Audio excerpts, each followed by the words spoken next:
भाइले भन्दाखेरि चाहिँ अनि हुन्छ म एकदम धेरै खुसी छु अनि मलाई कति लामो समयसम्म पछाडि चाहिँ फेरि वचनको भाग मिलेको छ अनि म यो समयको लागि परमेश्वरलाई धेरै धेरै धन्यवाद दिन चाहन्छु। कसैले भन्न सक्नुहुन्छ मैले पहिलोचोटि वचन बाँड्दा के को विषयमा बाँडेको थिएँ? साँच्ची नै परमेश्वरले जुटाउनुहुन्छ भन्ने बारेमा मैले बताएको थिएँ। कतिजनालाई याद रहेछ? धेरै धेरै धन्यवाद।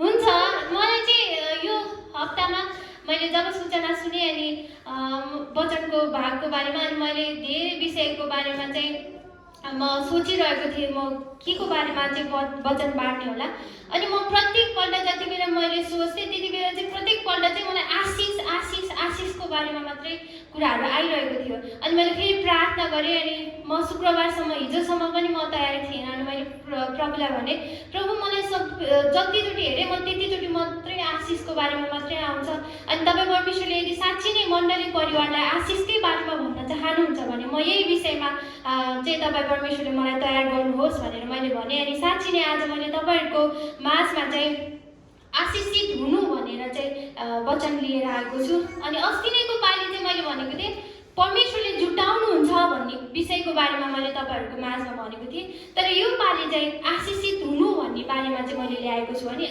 साँच्ची नै यो दुईवटा कुरामा चाहिँ थोरै मात्र फरक छ। त्यो फरक भनेको चाहिँ जुटाउनु भएको कुरा चाहिँ के हो भन्दाखेरि यदि तपाईँ अभावमा हुनुहुन्छ तपाईँलाई चाहिएको छ अनि तपाईँ मागिरहनु भएको छ अनि त्यति बेला चाहिँ तपाईँले पाउनु भयो भने त्यो भनेको चाहिँ जुटाउनु भएको है।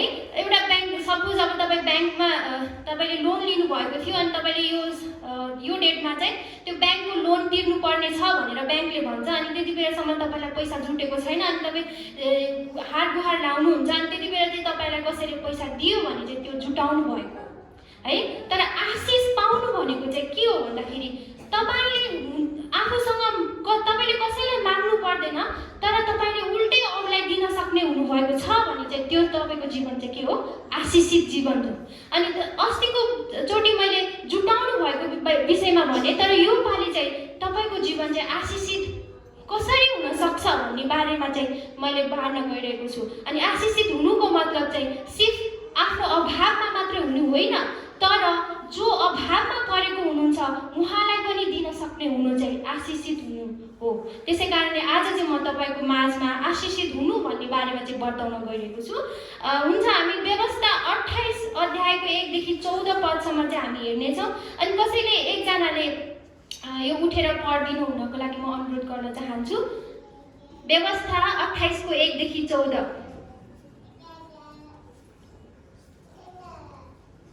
हुन्छ म यो समय चाहिँ मेरो आफ्नै आदरणीय श्रीमानलाई दिन चाहन्छु। उहाँले उठेर पढिदिनु हुनेछ है। उहाँले घरमा एकदम राम्रोसँग वचन पढ्नुहुन्छ एकदम क्लियरसँग अनि त्यसैले म मेरो श्रीमानलाई दिन चाहन्छु।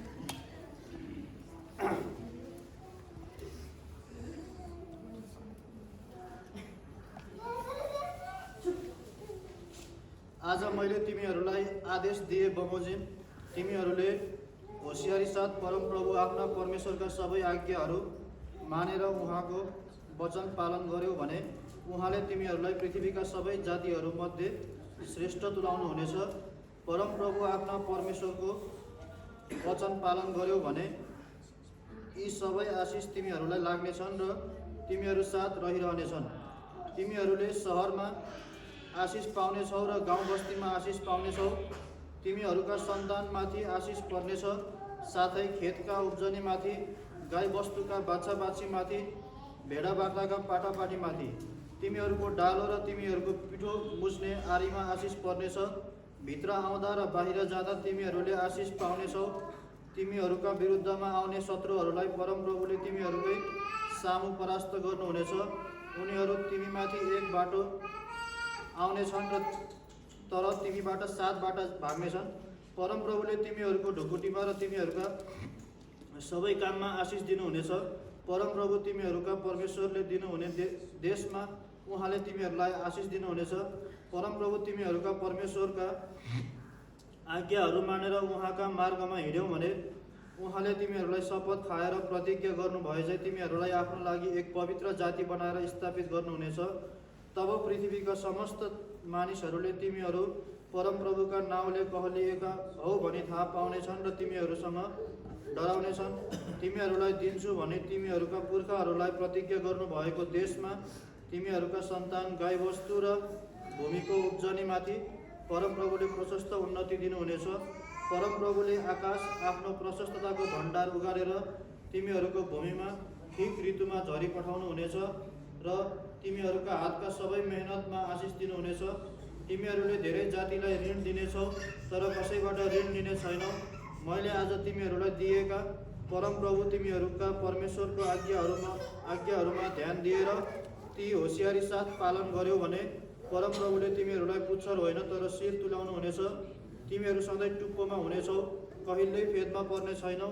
मैले आज तिमीहरूलाई दिएका आदेशहरूमध्ये कुनैबाट दाहिने र देब्रेतिर लागेर अन्य देवताहरूको पछि लागि तिनीहरूको सेवा नगर। अनि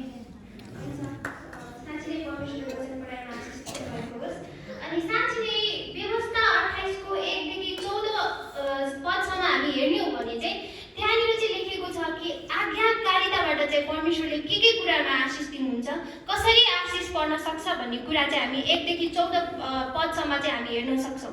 अनि आज मैले जुन आशिषित हुनु भन्ने कुरामा चाहिँ जस्ट आज्ञा पालन गरेर मात्रै आशिष पाउने कुरालाई मात्रै मैले लिएको छैन, मैले 3वटा कुरा चाहिँ ल्याएको छु। त्यो पहिलो कुरामा चाहिँ हामी के हेर्नेछौँ भन्दाखेरि आज्ञा पालन गर्नुपर्ने कुरालाई चाहिँ हामी हेर्नेछौँ। अनि दोस्रो कुरा हामी के हेर्छौँ आजको वचनबाट भन्दाखेरि आज्ञा पालन नगर्दा हुने कुराहरू हेर्नेछौँ। तर म त्यो आज्ञा पालन नगर्दा चाहिँ के कुरा हुनसक्छ म त त्योको बारेमा चाहिँ बाँड्दिनँ आज। तर अनि अर्को कुरा तेस्रो कुरा चाहिँ हामी हेर्नेछौँ आज्ञा पालन गर्दा पनि आशिष छैन भने के हुनसक्छ भन्ने कुरा चाहिँ हामी यो 3वटा कुरा चाहिँ आज हामीले हेर्नेछौँ। अनि सबैभन्दा पहिला चाहिँ जुन व्यवस्था 28 को 1 देखि 14 पदसम्म हामी हेर्दाखेरि चाहिँ यसमा सबैभन्दा पहिलो कुरा आज्ञा पालन गर्नुपर्ने विषयको बारेमा चाहिँ हामीलाई 1 र 2 पदले चाहिँ भन्छ। अनि 1 र 2 पदमा हामी हेर्दाखेरि चाहिँ यहाँ यसरी लेखिएको छ। 1 पदमा चाहिँ परमेश्वर मैले तिमीहरूलाई आदेश दिए बमोजिम तिमीहरूले होसियारी साथ परमप्रभु आफ्ना परमेश्वरका सबै आज्ञाहरू मानेर उहाँको वचन पालन गर्यौ भने उहाँले तिमीहरूलाई पृथ्वीका सबै जातिहरूमध्ये श्रेष्ठ तुल्याउनु हुनेछ। अनि यहाँ लेखिएको पहिलो कुरा चाहिँ होसियारी साथ भनेर लेखिएको छ है। परमेश्वरको आज्ञा चाहिँ तपाईँहरूले होसियारी साथ अनि सबै वचनहरू चाहिँ के गर्नुपर्ने छ, पालना गर्नुपर्ने छ। अनि त्यो सँगसँगै दोस्रो पदमा चाहिँ के लेखिएको छ भन्दाखेरि त्यो आशिषहरू तपाईँहरूलाई लाग्ने मात्र होइन, आशिषहरू तपाईँलाई पर्ने मात्र होइन तर तिनीहरू साथ रहिरहनेछ। यसको मतलब के हो? तपाईँले एक दिन मात्रै आशिष पाउने होइन तर तपाईँ जीवनभरि नै त्यो आशिष चाहिँ तपाईँको जीवनभरि नै रहनेछ। एकचोटि मात्र तपाईँले आशिष पाउनुहुने छैन, एक दिन मात्र आशिष पाउनुहुने छैन। यानि कि परमेश्वरले एक दिन मात्र तपाईँको अभावमा जुटाउनु हुने होइन, परमेश्वरले चाहिँ तपाईँलाई सधैँभरि रहिरहने गरेर चाहिँ त्यो आशिष चाहिँ दिनुहुनेछ। तर के कारणले के छ त्यो आशिष पाउनको लागि के छ भन्दाखेरि चाहिँ तपाईँले होसियारी साथ परमेश्वरको आज्ञा पालन गर्नुपर्नेछ। आमेन। अनि त्यसै गरी अर्को कुरा चाहिँ के छ भन्दाखेरि हामी कलसी 3 को 2 पदमा हेर्ने हो भने चाहिँ त्यहाँ लेखिएको छ कि आज्ञा पालन गर्नेमा मात्र होइन तर माथिका कुरामा मन लगाऊ भनेर लेखिएको छ। कसैले पढिदिनुहोस् कलसी 3 को 2 पद। माथिका कुरामा मन लगाऊ, पृथ्वीमा भएका कुरामा होइन। आमेन है। यो आज्ञा पालन सँगसँगै चाहिँ के कुरा आउँछ भन्दाखेरि आज्ञा पालन हामी गर्छौँ। हामी यदि संसारमा सपोज हामी संसारमा भएको भए पनि हामीले बुबा आमाको कुरा हामी कहिले पनि टाल्दैनथ्यौँ। तर वचनमा लेखिएको अनुसार विश्वासी भइसके पछाडि चाहिँ के लेखिएको छ भन्दाखेरि संसारको कुरामा होइन तर माथिका कुरामा चाहिँ मन लगाउनुपर्छ।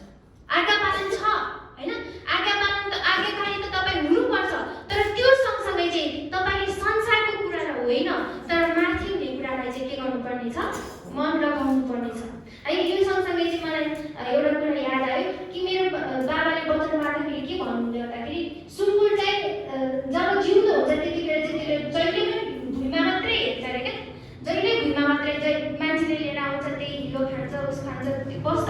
तर जब मर्छ अनि मर्दाखेरि चाहिँ यसरी काठ हुन्छ नि त, त्यति बेला सुनको टाउको के हुन्छ यसरी माथि हुन्छ अनि त्यति बेला मात्रै त्यसले आकाश देखेको हुन्छ अरे क्या। अनि त्यति बेला ओहो संसार यस्तो रहेछ भन्ने थाहा पाउँछ अरे क्या। त्यसै कारणले भन्न खोजेको मतलब चाहिँ के हो भन्दाखेरि जबसम्म हामी भुइँमै हेर्छौँ नि, संसारमै हेर्छौँ नि, त्यति बेला हामी संसारमा के देख्छौँ? दुःख देख्छौँ, पीडा देख्छौँ। आफ्नो जीवनमा आशिष भए तापनि तपाईँहरूले चाहिँ के गर्नुहुन्छ? त्यसलाई देख्नुहुन्न। किनभने तपाईँ संसारमै हुनुहुन्छ नि, तपाईँ सुखमा हुनुहुन्छ, शान्तिमा हुनुहुन्छ, तैपनि तपाईँले आफ्नो वरिपरिको व्यक्तिलाई दुःखी देख्नुभएको छ भने तपाईँ दुःखी नै हुनुहुन्छ।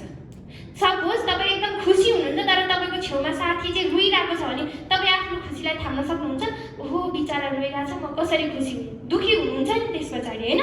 त्यसै कारणले गर्दाखेरि जबसम्म तपाईँले संसारलाई हेर्नुहुन्छ माथिको कुरालाई हेर्न सक्नुहुन्न। तपाईँको जीवनमा आशिषै परे तापनि, तपाईँको जीवनमा एकदम आशिषले एकदम धेरै भरिपूर्ण हुनुहुन्छ, खुसी हुनुहुन्छ, तर पनि तपाईँको जीवन चाहिँ वरिपरि हेर्ने संसारको कुरालाई हेर्ने छ भने तपाईँले स्वर्गको तपाईँलाई कति धेरै आशिष पाउनुहुन्छ, आशिष पाउनुभएको छ, यो कुरालाई चाहिँ तपाईँले अनुभव गर्न सक्नुहुन्न। यसै कारणले आज्ञाकारी तपाईँ हुनुपर्छ, तर त्यो सँगसँगै चाहिँ तपाईँले के गर्नुपर्छ? माथिको कुरामा के गर्नुपर्छ? मन लगाउनुपर्छ भनेर चाहिँ यसमा लेखिएको छ। अनि त्यसै गरी मैले 1 देखि त्यस पछाडि हामी 3 देखि पढ्दै जाँदाखेरि 14 पदसम्म चाहिँ यो सबै आशिष पाउने कुराहरू के कुरामा आशिष पाउँछ? भान्सामा, गाईबस्तुमा, भित्र जाँदा, बाहिर आउँदा, हरेक कुरामा परमेश्वरले चाहिँ हामीलाई के गर्नुहुनेछ? आशिष दिनुहुनेछ है। तर मैले जब यो वचनहरू पढ्दै गएँ अनि मैले भने कि परमेश्वरको वचन त 2 धारे तरबार हो। अनि परमेश्वरको वचन यति सजिलैसँग बुझ्ने खालको होइन। परमेश्वरको वचनमा केही न केही गहिराई हुन्छ।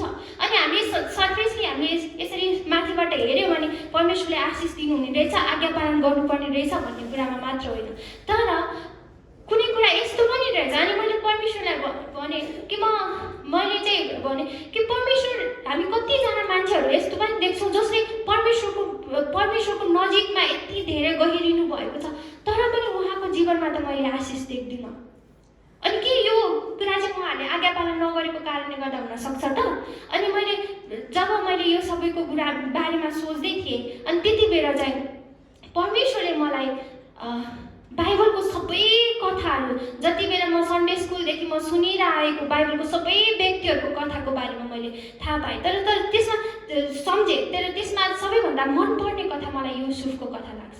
अनि मैले सबै बाइबलको सबै व्यक्तिहरूको जीवनमा यो घटना छ, तर मैले पार्टिकुलरली लिँदाखेरि चाहिँ मैले योसेफको घटनालाई चाहिँ मैले चुज गरेँ। अनि त्यसमा चाहिँ के लेखेको छ भन्दाखेरि योसेफको जीवनलाई हामी हेर्ने हो भने योसेफ एकदमै बुवाले एकदमै माया गरेको व्यक्ति, कान्छो छोरो, एकदमै माया गरेको। अनि त्यस पछाडि उसको दाइहरूले चाहिँ त्यो माया देखेर एकदम डाहा गर्ने, ईर्ष्या गर्ने, हुँदा उसलाई चाहिँ लगेर बेचिदिएको। अनि त्यस पछाडि उसको जीवन एकदमै राम्रो राजकुमार जसरी हुर्काएको आफ्नो बुवाले हुर्काएको जीवन एकैचोटि उसलाई चाहिँ बेचियो है, मान्छेलाई किनबेच गरेर नोकर बनाएको ठाउँमा उसको जीवन कस्तो होला?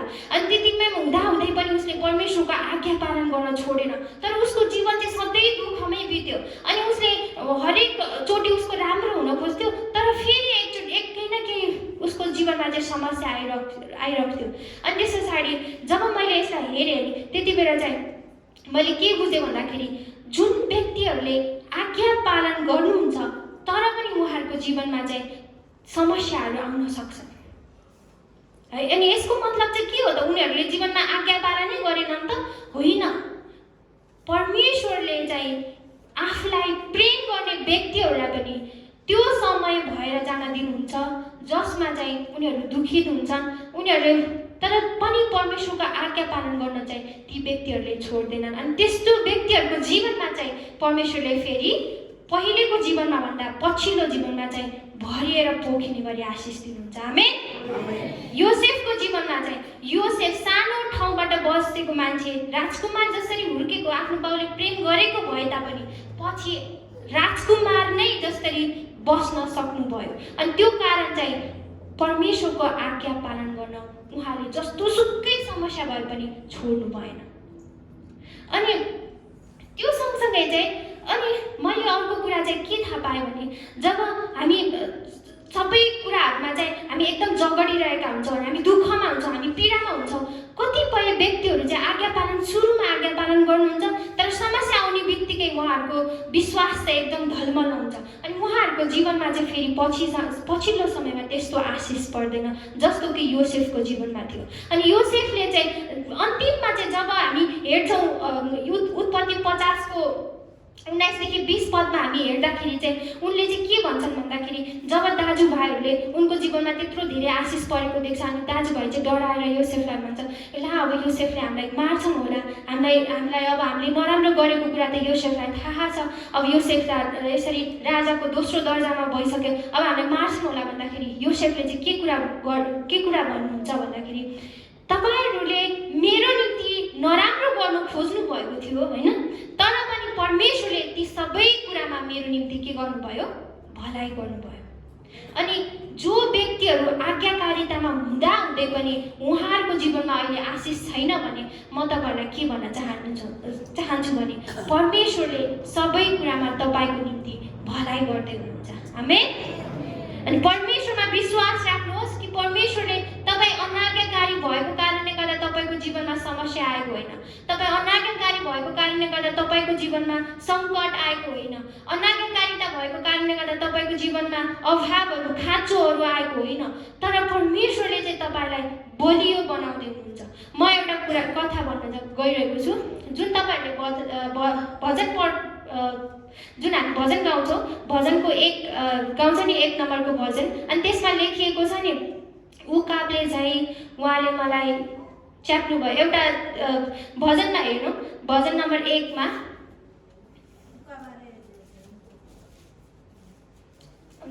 यस्तै त्यो मलाई दिन सक्छ तिमी?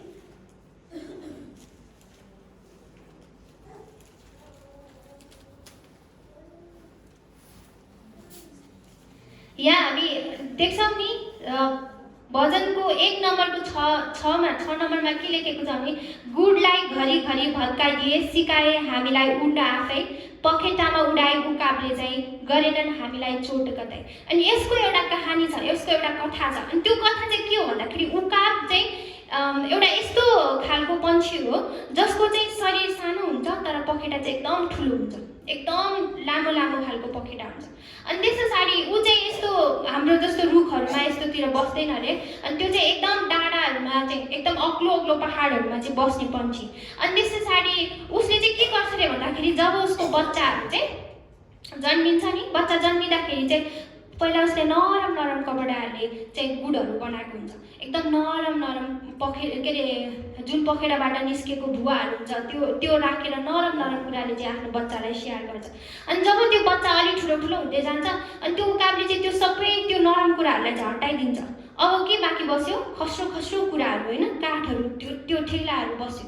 अनि त्यति पछाडि जब उकाबको बच्चा चाहिँ उड्न लाग्दाखेरि पखेटा आइरहेको हुन्छ नि, अनि त्यति बेला चाहिँ उकाबले चाहिँ डाँडामा लान्छ। अनि डाँडामा लगिसकेपछि त्यो बच्चालाई चाहिँ त्यहाँ डाँडाबाट घचेडिदिन्छ। पखेटा भर्खर उड्दैछ, भर्खर आउँदैछ, ऊ उड्न पनि सिकेको छैन, तर सुरुमै लगेर चाहिँ उकाबले चाहिँ के गर्यो, आफ्नो बच्चालाई माथि डाँडाबाट घचेडिदियो।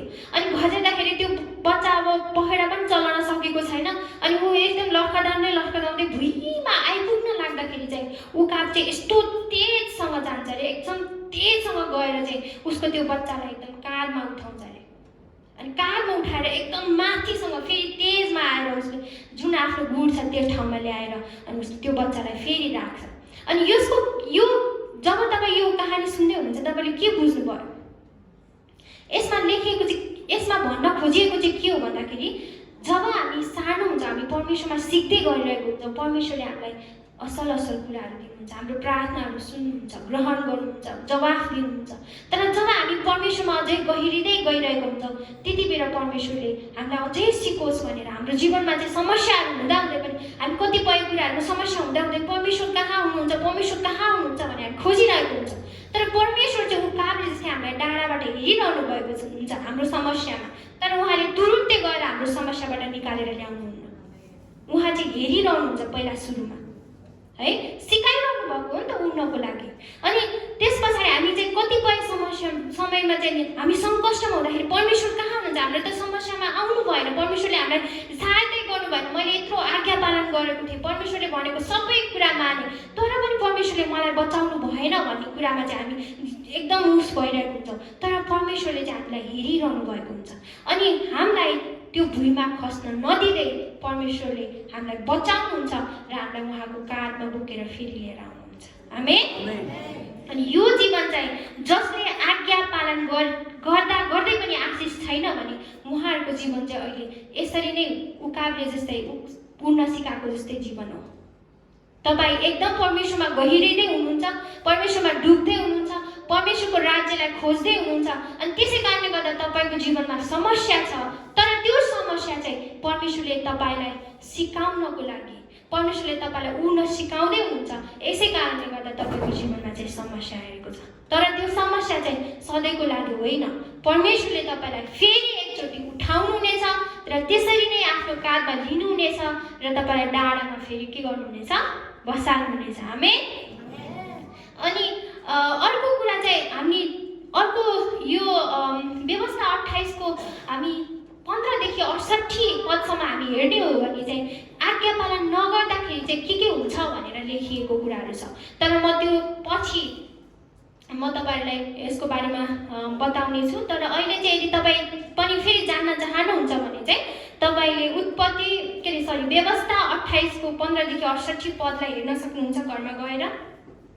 अनि मैले सबैभन्दा पहिला तपाईको माझमा भने कि आज्ञा पालन गर्नुपर्ने कुरालाई भने, आज्ञा पालन गर्दाखेरि के आशिष पाउनुहुन्छ त्यसको बारेमा भने, र दोस्रो कुरा आज्ञा पालन नगर्दाको कुरा चाहिँ तपाईले घरमा गएर पढ्नुहोस्। 15 देखि 68 पदसम्म लेखिएको छ, तपाईले घरमा गएर पढ्न सक्नुहुनेछ। अनि तेस्रो कुरा आज्ञा पालन गर्दा पनि आशिष छैन भन्ने बारेमा चाहिँ मैले पहिलो कुरा भने कि तपाई जस्तो सुकै समयमा हुनुहुन्छ परमेश्वरले चाहिँ तपाईलाई सिकाउँदै हुनुहुन्छ। अब अर्को कुरा म भन्न गइरहेको छु कि हामी अयुबको 42 को 2 पदलाई हामी हेर्नेछौँ।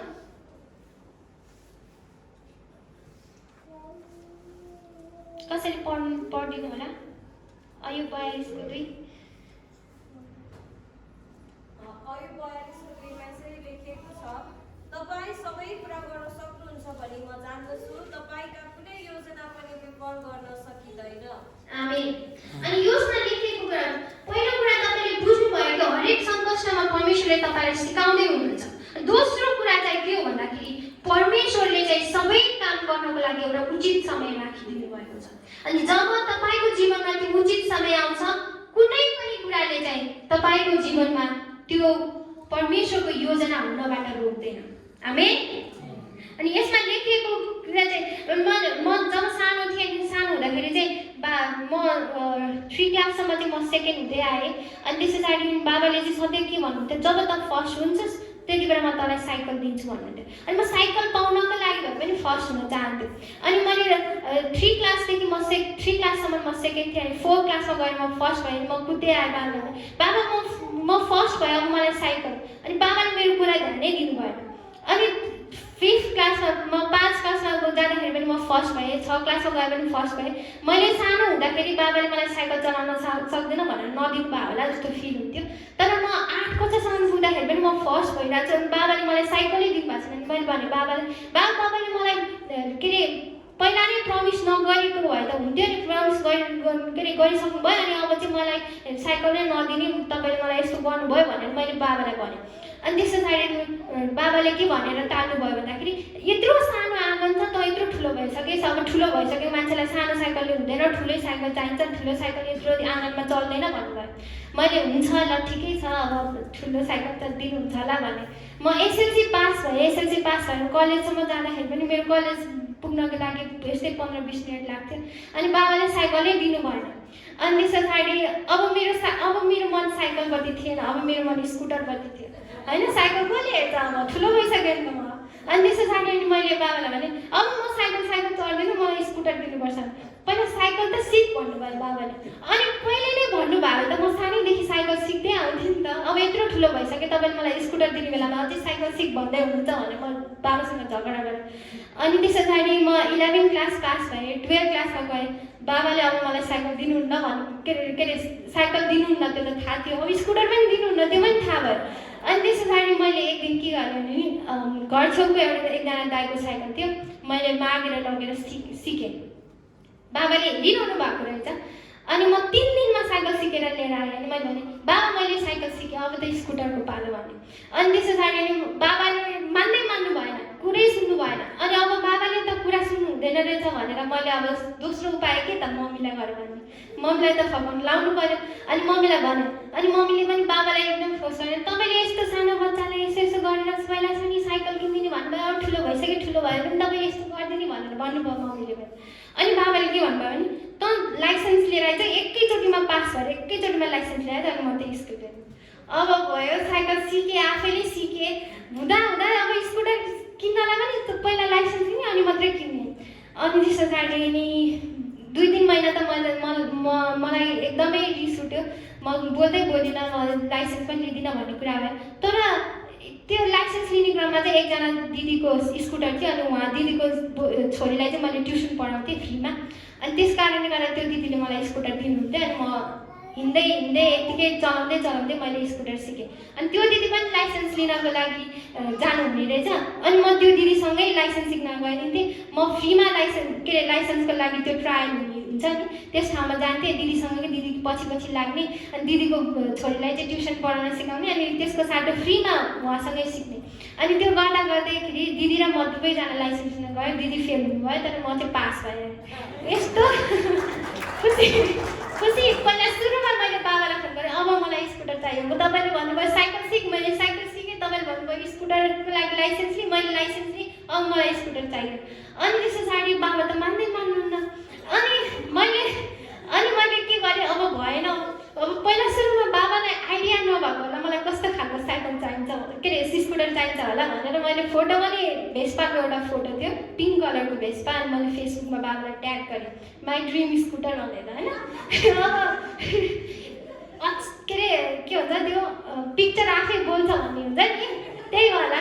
अनि मैले त्यहाँ पिक्चर ट्याग गरेँ, बाबालाई रेस्पोन्स छैन। बाबाले हेर्नु भएको छैन, त्यो पनि थाहा छैन होइन। लाइक पनि आउँदैन, सेयर पनि आउँदैन, केही आउँदैन। अनि त्यस पछाडि म बसेँ। त्यस पछाडि म त्यही दिदीको स्कुटर लिएर 4-5 महिना हिँडेँ। त्यस पछाडि एक दिन म राति 8 बजीसम्म ट्युसन पढाउँथेँ। अनि त्यस पछाडि बेलुकाको अनि 8 बजे पछाडि म ट्युसनकै दिदीकै घरमा खाना खाएर आउँथेँ। आउँदाखेरि त यस्तो मुनि हाम्रो त्यो स्कुटर बाइकहरू राख्ने पार्किङ गर्ने ठाउँ थियो, त्यसमा ट्रिपलले छोपेर राखेको थियो। अनि म त यादै भन्न अँध्यारो पनि थियो। म माथि गएर यसो हेर्छु, ढोका खोलेर यसो हेर्दाखेरि त त्यहाँ येल्लो कलरको हेलमेट माथि भेस्पा लेखेको। म यो मेरो स्कुटर हो कि होइन, म पहिला सुरुमा अक्क भएँ। अनि त्यस पछाडि मैले बाबा यो कसको स्कुटर भन्नु मैले। अनि खोइ ममा त खड्काएको नि म एकदम उफ्रेर गएर कुदेर गएर मैले बाबालाई हक गरेर छिटो हक गरेर आँसु पनि आइरहेछ, रुन मन पनि लागिरहेछ, खुसी पनि लागिरहेछ होइन। एकदम चिच्चै गएर तल हेरेको त स्कुटर। म साँच्चै नै परमेश्वरलाई त्यति बेला चाहिँ अनि मैले मम्मीलाई फोन गरेर भने बाबाले मलाई यसरी स्कुटर ल्याइदिनु भएछ। अनि त्यो त मलाई पहिल्यै थाहा थियो। कसरी थाहा पाउनुभयो भन्दाखेरि जब त राति बेलुका ट्युसन पढाउन जान्थेँ। अनि बाबाले चाहिँ सधैँ भन्नुहुन्थ्यो अरे क्या, एउटा छोरीलाई एउटा स्कुटर चाहिँ चाहिने रहेछ, अब चाहिँ त्यसको लागि सही समय चाहिँ अब आयो भनेर भन्नुहुन्थ्यो अरे मम्मीले। अनि यदि मैले त्यस पछाडि मैले के बुझेँ भन्दाखेरि सबै कुराको चाहिँ समय रहेछ। यदि मैले अगाडि नै पाएको भए मलाई त्यसको महत्त्व हुँदैन थियो। तर मैले पछि पाएँ, जति बेला मलाई खाँचो थियो, स्कुटरको सही खाँचो थियो त्यति बेला थियो। किनभने म बिहानै जान्थेँ, बेलुका आउँथेँ, त्यसरी हिँड्नु पर्ने भएको कारणले गर्दाखेरि चाहिँ बाबालाई चाहिँ मेरो सेफ्टीको एकदम ध्यान रहेछ। अनि लाइसेन्स नभइकन अगाडि नै स्कुटर किनेको भए मलाई एक्सिडेन्ट हुने अझै धेरै जोखिम हुन्थ्यो। त्यसै कारणले बाबाले चाहिँ सबै कुरा मिलाउँदै हुनुहुँदो रहेछ, ताकि सही समयमा चाहिँ मलाई के गर्नु पर्यो, स्कुटर दिनुपर्ने रहेछ। अनि साँच्चै नै परमेश्वरले हरेक कुरामा तपाईँको जीवनमा पनि सबै कुराको निम्ति सही समय मिलाउँदै हुनुहुन्छ। यदि तपाईँ अभाव हुनुहुन्छ, खाँचो हुनुहुन्छ, सङ्कष्टमा हुनुहुन्छ, जस्तोसुकै समस्यामा तपाईँ हुनुहुन्छ भने पनि परमेश्वरले तपाईँको निम्ति सबै कुराको निम्ति एउटा सही समय राखिदिनु भएको छ। आमेन। यसै कारणले गर्दा निराश नहुनुहोस्। परमेश्वरले चाहिँ सही समयमा तपाईँको निम्ति जुटाउनु हुनेछ। अनि त्यसै गरी अर्को कुरा चाहिँ आज्ञा पालन गर्दा गर्दै पनि हाम्रो जीवनमा किन आशिष पर्दैन भन्ने कुरामा मैले तपाईँलाई दुईवटा कुरा भने। एउटा तपाईँलाई परमेश्वरले सिकाउँदै हुनुहुन्छ, दोस्रो कुरा तपाईँको निम्ति परमेश्वरले सही समय सोच्दै हुनुहुन्छ, र तेस्रो कुरा अब म तपाईँलाई भन्न गइरहेको छु त्यो हो कि परमेश्वरले तपाईँलाई दिनुभएको सबै कुरा चाहिँ तपाईँको भलाइको लागि हो। यो कुरा चाहिँ तपाईँले एक्सेप्ट गर्नुपर्छ, ताकि तपाईँ फेल हुनुभयो भने तपाईँ यो कुरा एउटा कुरा गर्दै हुनुहुन्छ, तपाईँले सोचेर गर्नुभएको छ तर त्यो कुरामा तपाईँ फेल हुनुभयो भने पनि त्यो कुरा चाहिँ परमेश्वरले तपाईँको निम्ति भलाइको लागि गर्नुभएको, यो कुरा चाहिँ तपाईँले एक्सेप्ट गर्नुपर्छ है। यो कुरा चाहिँ हामी यो अघि भर्खर मैले भने उकाबको कथाबाट चाहिँ हामी सुन्छौँ है, हामी बुझ्छौँ। उकाबको कथामा चाहिँ साँच्चै नै परमेश्वरले चाहिँ त्यो बच्चालाई, त्यो उकाबले चाहिँ बच्चालाई यत्तिकै फालिदिएको होइन, त्यो फालिदिएको कारण चाहिँ उसले सिकोस्, के कुरा सिकोस्, उनीहरूलाई सिकोस्, तर यो पनि सिकोस् कि म यानि कि उकाबको आफ्नो आमा चाहिँ उसको पछि छ अनि उसलाई काँधमा लिएर फेरि उसलाई बचाउन आउनुहुनेछ भन्ने कुरा चाहिँ सिकोस् है। यसको मतलब चाहिँ हरेक कुरामा भलाइ छ भन्ने कुरा चाहिँ तपाईँले एक्सेप्ट गर्नुपर्छ। परमेश्वरले सिकाउनु भएको कुरा चाहिँ तपाईँलाई सानो समयको लागि, थोरै समयको लागि मात्र होइन, तर परमेश्वरले चाहिँ तपाईँलाई पछिसम्म रहिरहने आशिष दिँदै हुनुहुन्छ। अनि त्यसको लागि तपाईँको भाडो पनि के गर्नु पर्यो, ठिक हुनु पर्यो नि होइन। तपाईँको सानो कचरा लिएर तपाईँ धेरै आशिष थाक्न जाँदै हुन्छ भने त्यो सानो कचरा त एकैछिनमा भरिन्छ।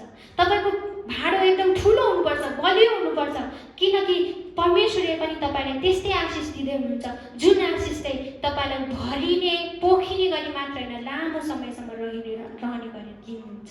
आमेन। त्यसै गरी मलाई चाहिँ एउटा रोमी हामी 8:28 पदलाई चाहिँ हामी हेर्नेछौँ। हामी रोमी 8:28 पदलाई हेर्नेछौँ। कसरी भेटाउनु भएको छ भने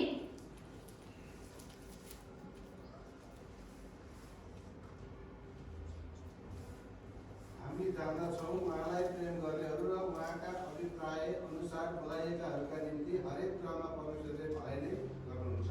आमेन। हुन्छ, परमेश्वरले साँच्चै नै वचन पढाइमा आशिष दिनुभएको होस्। यहाँ लेखिएको छ कि परमेश्वरलाई प्रेम गर्नेहरू र परमेश्वरको अभिप्रायद्वारा बोलाइएकाहरूका निम्ति परमेश्वरले हरेक कुरामा के गर्नुहुनेछ, भलाइ गर्नुहुनेछ। सबैजनाले भन्यो के गर्नुहुनेछ? आमेन। परमेश्वरले हरेक कुरामा तपाईहरु जो जतिजना यस मण्डलीमा आउनु भएको छ प्रत्येकजनालाई चाहिँ परमेश्वरले कुनै न कुनै अभिप्राय अनुसार, योजना अनुसार बोलाउनु भएको छ। तपाईहरु सबैजनाको निम्ति परमेश्वरले चाहिँ भलाइ राख्नु भएको छ। आमेन। हुन्छ, अनि तपाईले तीनवटा कुरा सिक्नु भयो। यदि तपाईको जीवनमा तपाईले अहिले आशिष देख्नु भएको छैन भने पनि परमेश्वरले तपाईलाई के भन्दै हुनुहुन्छ, संकष्टमा ढाडस राख, म तँलाई केही कुरा सिकाउँदै छु भनेर भन्नुभएको छ। अर्को कुरा कि म तेरो निम्ति एउटा उचित समय, उचित स्थान खोज्दै छु भन्नुभएको छ। अर्को कुरा परमेश्वरले के भन्नुभएको छ, यो कुरा सम्झिराख कि मैले सबै कुरामा तेरो निम्ति के गर्नेछु, भलाइ गर्नेछु। आमेन। हुन्छ, हामी त्यसै गरी अर्को व्यवस्था 28 को हामी 12 देखि 14 पदलाई हामी फेरि हेर्नेछौँ है। यो भनेको बिचमा चाहिँ तपाईले 3 पददेखि हामी हेर्दै जाँदाखेरि चाहिँ यहाँ के लेखिएको छ, तिमीहरूले शहरमा बस्छौ भने शहरमा आशिष पाउनेछौ, गाउँमा बस्छौ भने गाउँमा आशिष पाउनेछौ है। तिमीहरू खेतीबाली गर्छौ, अन्न उब्जनी गर्छौ भने त्यसमा आशिष पाउनेछौ। तिमीहरू भित्र जाँदा बाहिर जाँदा त्यसमा आशिष पाउनेछौ है।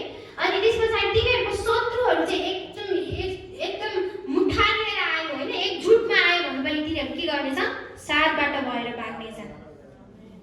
आमेन। तपाईहरुको शत्रु एक नाशले आयो भने पनि, तपाईलाई हानिने गरी आयो, तपाईलाई नाश गर्न आयो, तपाईको खुट्टै तान्न आयो भने पनि परमेश्वरले भन्नुहुन्छ तिनीहरू तेरो विरुद्धमा टिक्ने छैनन्, तिनीहरू सातवटा बाटो भएर भाग्नेछन्। आमेन। त्यसै गरी अर्को कुरा चाहिँ भन्नुहुन्छ कि तिमीहरूको ढुकुटीमा आशिष पर्नेछ। तिमीहरूले थोरै राखेको ढुकुटीमा पनि परमेश्वरले धेरै हुने गरी आशिष दिनुहुनेछ। तिमीहरू यदि भान्सामा पिठो मुस्दैछौ अनि तिमीहरूको पिठो सिद्धिएको छ, तेल सिद्धिएको छ भने त्यो तेल नसकिने गरेर, त्यो पिठो नसकिने गरेर परमेश्वरले तिमीहरूको भान्सामा आशिष दिनुहुनेछ भनेर लेखिएको छ। त्यसै गरी अर्को लेखिएको छ कि 9 पदमा के लेखिएको छ भन्दाखेरि यदि तिमीहरू परमेश्वरका आज्ञा मानेर उहाँको मार्गमा हिँड्यौ भने परमेश्वरले प्रतिज्ञा गर्नुभए